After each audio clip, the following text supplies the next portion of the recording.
Charmaine Salceda, and I am going to continue the report of Mami Zarin Salado about developing effective reporting system. First, I am going to tackle the reporting system, followed by developing a reporting form and identifying reporting standards. So, let's start from reporting tools.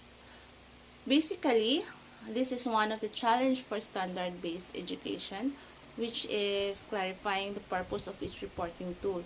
Although report cards are the primary method, most schools today use a variety of reporting devices such as weekly or monthly progress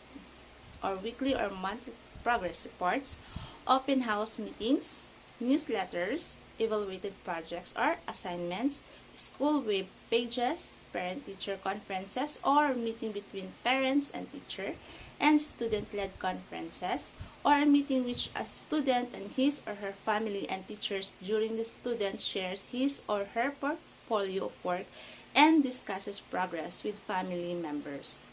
So each reporting tools must fulfill a specific purpose, which required considering three vital aspects of communication.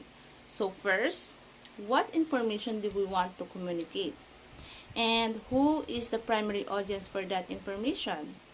And how would we like that information to be used? So basically, the purpose of the report card is to communicate to parents the achievement status of students. Then parents must understand the information in the report card and know how to use it. This means that educators should include parents on report card committees and give their input careful consideration. This is not only helps mobilize everyone in the reporting process, it also keeps effort on track. So next is developing a reporting form. So this is also another challenge for standard-based education, that is developing the centerpiece of a standard-based reporting system, the report card. So this is typically involves a four-step process. So first is teams of educators identify the major learning goals or standards that our students are expected to achieve at each grade level of course of study. Second, educators establish performance indicators for those learning goals or standards. In other words, educators decide what evidence best illustrates students' attainment of each goal or standard. Third, they determine graduated levels of quality for assessing student performance.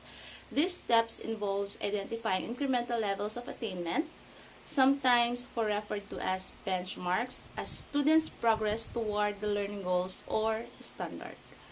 Finally, educators, often in collaboration with parents, develop a reporting form that communicates teachers' judgments students' progress and achievement in relation to the learning goals of standards. Next is identifying reporting standards. Identifying the specific learning goals or standards on which to base grades is probably the most important but also the most challenging aspect of standard-based grading. These learning goals or standards should stipulate precisely what students should know and be able to do as a result of their learning experiences. In earlier times, we might have referred to cognitive skills, learning competences, or performance outcomes. Teachers frequently list these learning goals in their lesson plans, make note of them on assignments and performance tasks, and include them in monthly or weekly progress reports that go home to parents. So another issue is the differentiation of standards across making periods of grade levels. Most schools using standards-based grading development reporting forms that are based on grade level learning goals or standards. So each standard has one level of complexity set for each grade that students are expected to meet before the end of the academic year. So most parents, however, are accustomed to grading system in which learning standards become increasingly complex with each marking period.